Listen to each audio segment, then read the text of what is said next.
Final Fantasy XIV is a massive game with thousands of hours of content. What I'm going to do here is break down some of the major plot points for those of you who want to know more about Eorzea but may not have the time to experience it all firsthand. Today we're blasting our way through the first part of the Magic DPS quest line from Shadowbringers. To complete the main story of Shadowbringers, you have to finish one of the 4 role quest lines. There's the tank, healer, physical DPS, and the magic DPS. You unlock the role quest by completing the Warrior of Darkness quest and reaching level 70 with the job for one of the roles. You start the quest by talking to Sarek in the Crystarium. He's a bounty hunter out to track down a Sin Eater by the name of Phronesis, and he's looking for a partner who's skilled in the arcane arts. Phronesis is one of the Cardinal virtues, a Sin Eater formed from the remains of one of the Warriors of Light who brought the Flood to the First. Before he became a Sin Eater, Phronesis was a powerful mage, which is why Sarek wanted a magic user as a partner, since fighting a sorcerer with the bow would be a good way to die. Before he's willing to share the bounty with you, Sarek wants to see if you have the skills that he needs, so you meet him in Amarang to show him what you can do. You face off against a minor Sin Eater who you easily take down, but the display is enough for Sarek to offer you the job and half the bounty for taking down Phronesis. The two of you head to his base in Mordsuk to discuss the mission. Sarek tells you that Mordsuk had once been a bustling trading outpost until Phronesis appeared. Since then, bounty hunters have been trying to take him down, and the few who survived saw him summoning large dark holes that swallowed anything in their path. Some mages claim that the portals are gateways to other worlds, but no one has ever come back through one to tell them. Oddly enough, Phronesis doesn't attack people who aren't bothering him.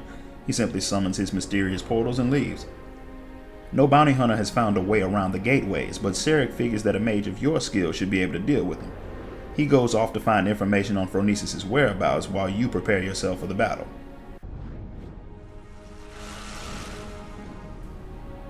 The Sin Eater has been sighted in the area, so Sarek plans to shadow it from afar so you can form a plan of attack.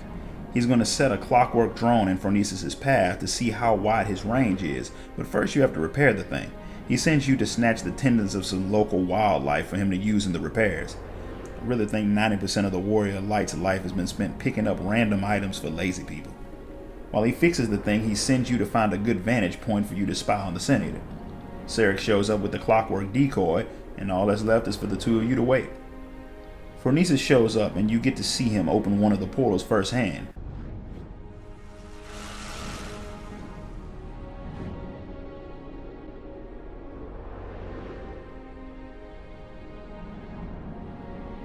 When he leaves, Sarek sends the clockwork to test the range of the Sin Eater's portal.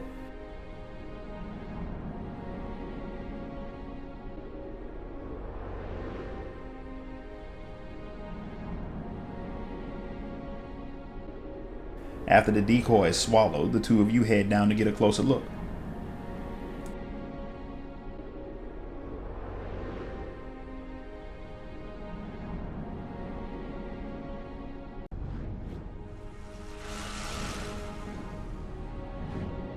You hear a voice coming from inside of the hole asking for help, but Sarek can't seem to hear it. The voice calls out again, and Sarek comes up with the idea for you to channel your ether into the rift to guide whoever it is back.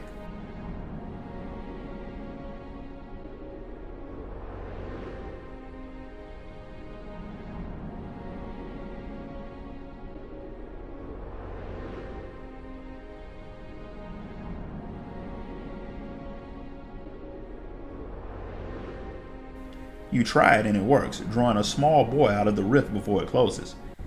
He passes out, and the two of you take him back to Mordsuk to get him checked out.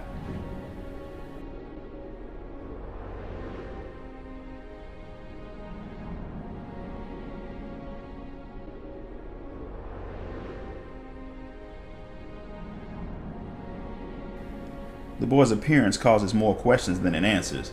Are there other people trapped in the rifts? Can you free them? What's on the other side? There's a lot of questions to ask the boy once he finally wakes up. When he wakes, Sarek informs you that he's physically healthy, but he doesn't know where he came from or how he ended up in the rift. The only thing he remembers is that his name is Tainer. Sarek thinks he's a good kid, and you two need to reunite him with his family. He tells you to go have a talk with him so you can get to know him a little bit before you set off. Tainer instantly recognizes your ether as the one that guided him out of the rift. The people who examined him sense great magical power within him, and the fact that he can so easily separate your ether from the ether around you is a testament to his abilities. He can't remember anything other than feeling of someone passing by him while he was in the void. Seems like someone, or something, may have come out of the void into our world. Sarek doesn't think that's possible, which is ironic since you came from another world.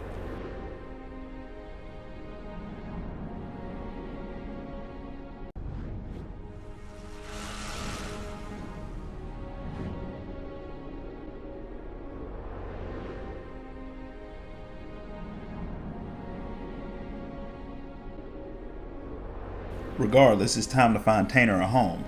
The boy protests, not wanting to burden you any further, but Sarek brushes him off, saying that figuring out where he came from may just give them more information about the target.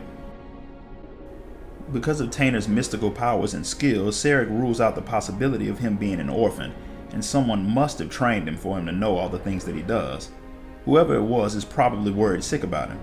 Sarek has already checked his channels in the Crystarium, and no one there is missing a small boy, but he knows a merchant in Mordsuk who travels all over and may know something. Surprisingly, the merchant heard of a mage who'd been attacked by a Sin Eater and was separated from a child in the battle. It's too big of a coincidence to ignore, so you all head off to investigate. When you arrive, the mage has already succumbed to his injuries and become a Sin Eater, but the woman there tells you that he'd already found his son. Tainer decides to look around the area to see if anyone knows him, and the mage's now orphaned son accompanies him to take his mind off of his loss.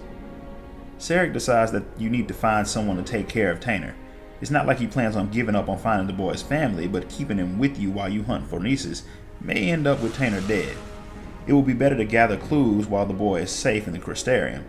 He thinks his contact in the Wandering Stairs will be able to find a suitable guardian for the boy. You go to break the news to Tainer only to find that he's run off. Tainer had mentioned to the boy that he'd come out of one of the rifts, and the boy figured out that he'd been attacked by a Sin Eater. Having just watched his dad turn into one of the monsters, he says that Tainer may be turning into one too. Tainer panics and runs off. You find him being attacked by 3 Sin Eaters.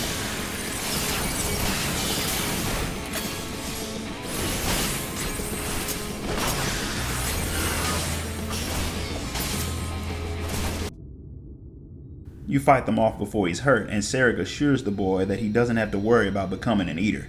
Doctors had checked him for that immediately after Sarek found him, and he was perfectly fine.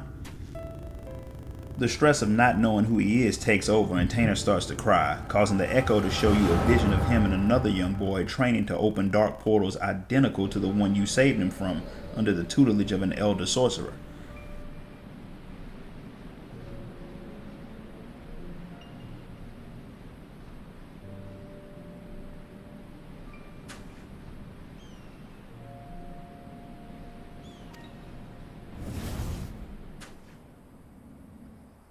The boy does it with ease, but Tainer struggles until his friend encourages him. Tainer calls him Nyelbert before the vision ends.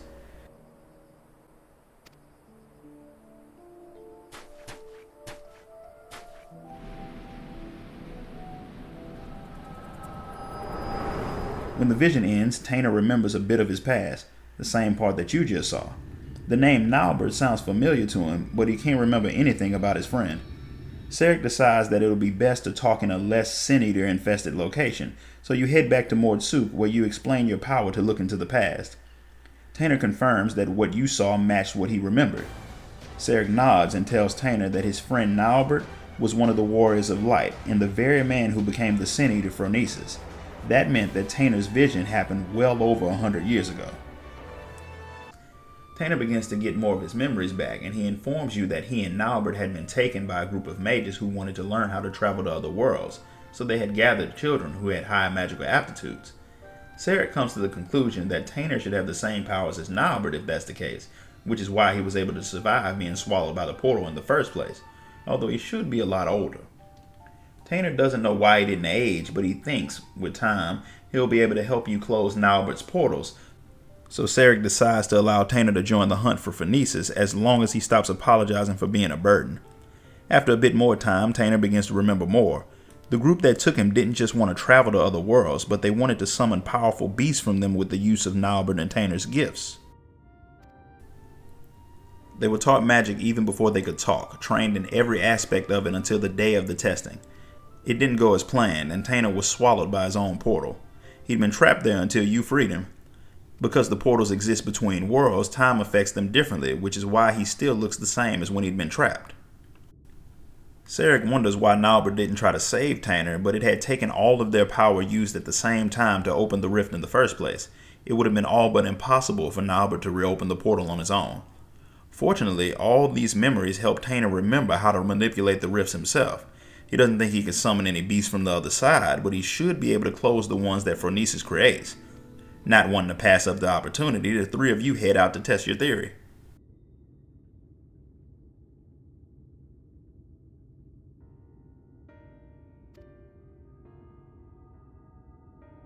Tainer succeeds at opening a rift, although he can only hold it for a few seconds, but doing it causes Phronesis to appear before you.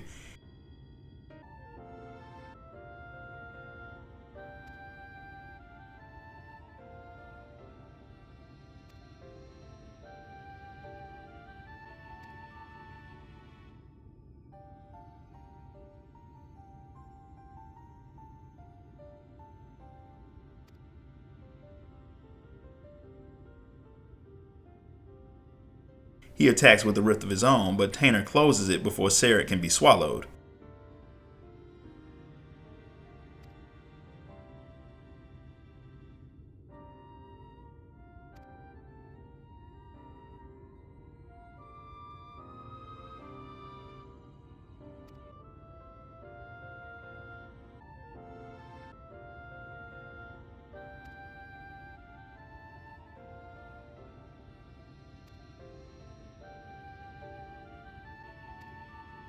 This causes the Echo to show you a vision of Nyelbert in the company of Ardbert, Lamit, and Silva, while they hunt a monster that is causing a mountain to collapse. Although Nyelbert isn't really a part of the crew, he reluctantly teams up with them. He makes it known, however, that once the mission is over, he'll be leaving the group.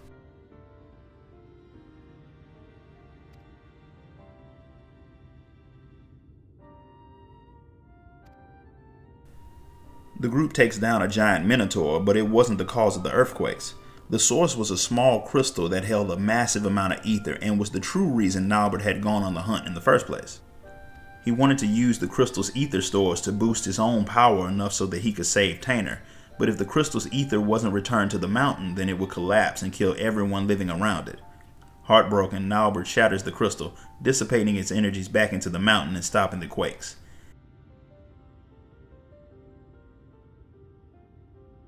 He falls to his knees, swearing that as long as he walks the earth, he will find a way to save Tainer. Because of his sacrifice, Ardbert offers to aid him in his quest to save his friend if he joins them, and that's how Nyelbert became one of the Warriors of Light. The vision ends and you find that Phronesis is gone, so you all return to Mordsuk before he decides to come back. You give your friends a rundown of your vision, and Tainer realizes that the reason Phronesis is opening the rifts is because, despite becoming a Sin Eater, Nyelbert is still trying to save his friend. Knowing this, Tainer decides that it's his duty to put his friend to rest. After a bit of training, of course. Tainer may be skilled with magic, but he has no battle experience. All the power in the world is useless if he can't focus in combat, so Sarek thinks it's a good idea to take him out to the wilds to practice, somewhere away from Phronesis' hunting ground so the Sin Eater won't be drawn to Tainer's magic. Naturally, they want you to come with them so Tainer can have someone to guide him in the art of magical combat. You head to Lakeland and give a quick demonstration by taking down some wildlife before it's Tainer's turn.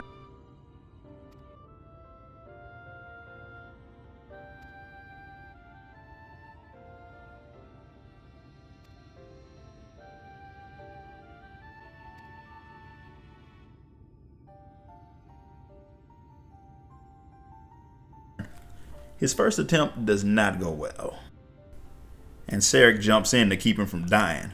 But he doesn't give up, trying again after a little advice from you. This time he manages to take down the beast all on his own. With new confidence, he keeps training until you head back to Mordsuk to prepare to fight Phronesis.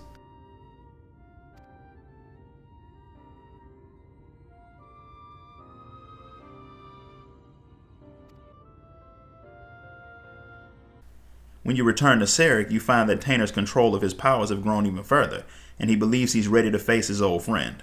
Sarek still thinks the boy is uneasy about something and he wants you to go and talk to him to make sure he's okay. Tanner is worried that if he's not strong enough or if he loses focus, then you and Sarek, his only friends, could die or become sin eaters.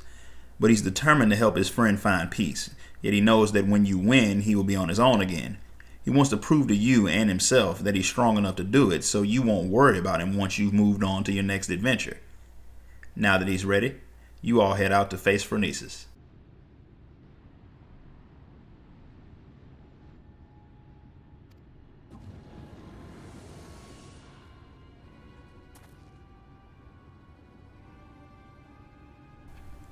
Tanner opens a rift and Phronesis shows up as expected.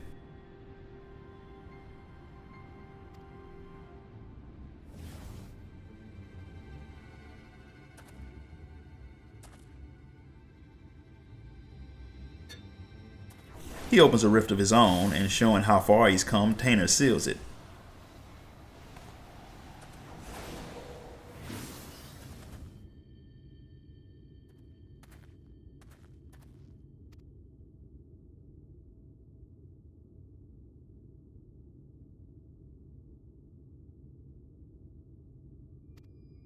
Then the battle truly begins.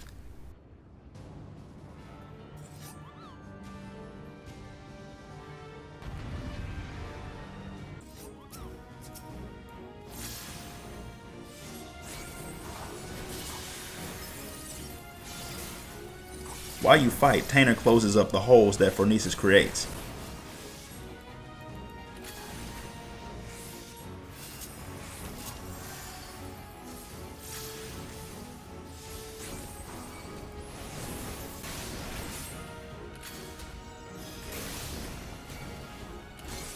Again and again, he's forced to counter the attacks, and he begins to get tired, but he pushes through.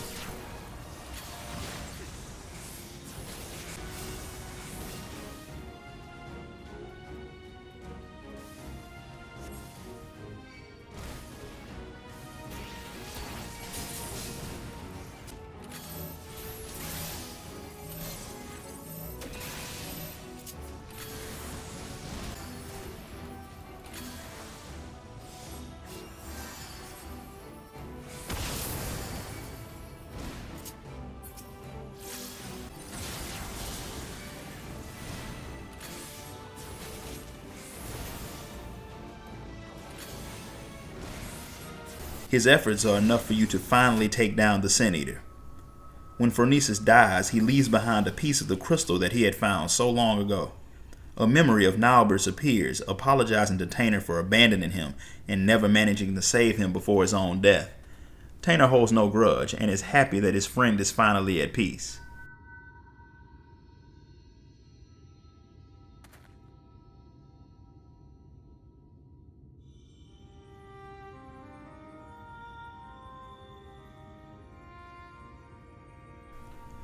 With the battle ended, you all return to Mordsuk, where Sarek gives most of the bounty money to Tanner before asking the boy to become his partner, since he's still in the market for a skilled mage to take on bounties with.